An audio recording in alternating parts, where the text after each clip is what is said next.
Lula chamou ontem a lei da ficha limpa de uma bobagem e propôs rediscutir essa norma. Vamos ouvir e assistir o que disse Lula ontem numa entrevista. Olha, eu acho que foi uma bobagem a gente fazer a lei da ficha limpa tal como ela foi feita. Sabe? Ou seja, você muitas vezes pune uma pessoa e 3 meses depois essa pessoa readquire o seu direito de ser candidato outra vez. Ou seja, eu acho que é preciso a gente dar uma rediscutida na lei da ficha limpa.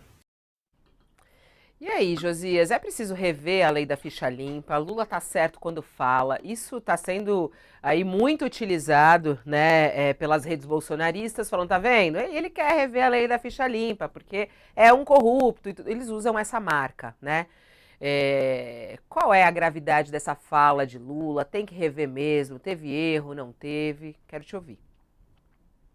Fabíola, sabe que qualquer lei pode ser aperfeiçoada, né? Mas o que está embutido na declaração do ex-presidente Lula é a intenção de piorar a lei, não de melhorá-la, de aperfeiçoá-la. Ele chama de bobagem a lei da ficha limpa, sugerindo que o avanço institucional embutido nessa legislação seja passado a sujo numa rediscussão no Congresso. O Lula acaba se igualando em abjeção ao deputado Arthur Lira, é o réu que preside a Câmara com o apoio do Bolsonaro. O Lira tentou votar uma versão de Código Eleitoral que suavizava a lei da ficha limpa, facilitando a fuga de políticos corruptos, encurtando a pena de condenados. A gritaria foi tão grande que a banda bandalha da Câmara recuou. Nessa entrevista em que desqualificou a lei da ficha limpa, chamando de bobagem, o Lula se revelou um compositor. Ele disse que eleito vai voltar a compor com todo mundo. Eu posso conversar com o PTB sem conversar com o Roberto Jefferson, disse o Lula nessa entrevista. Eu posso conversar com o PL sem conversar com o Valdemar Costa Neto. O Jefferson e o Valdemar foram presos no escândalo do mensalão petista. O Lira e o seu partido, o PP, eles são estrelas de outro escândalo do PT, o Petrolão.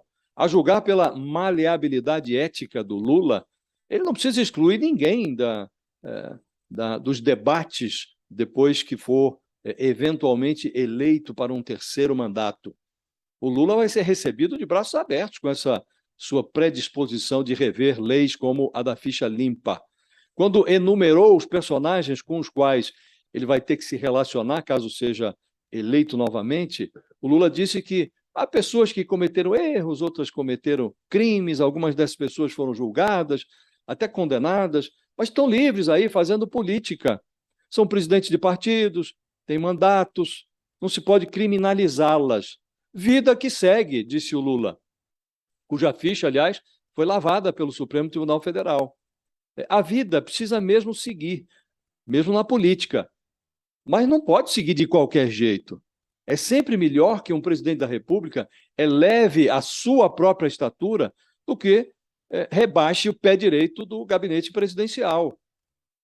Então, não dá para discutir de qualquer maneira e tratar assuntos tão sérios dessa maneira tão desqualificada. Foi graças a essa flexibilidade moral que a vida seguiu e que o Mensalão e o Petrolão desaguaram no orçamento secreto do rei Arthur, da Câmara, que está agora distribuindo dinheiro público aos seus aliados, está engavetando pedidos de impeachment do Bolsonaro, e vida que segue. Não, a vida não pode seguir de qualquer maneira, não, Fabíola.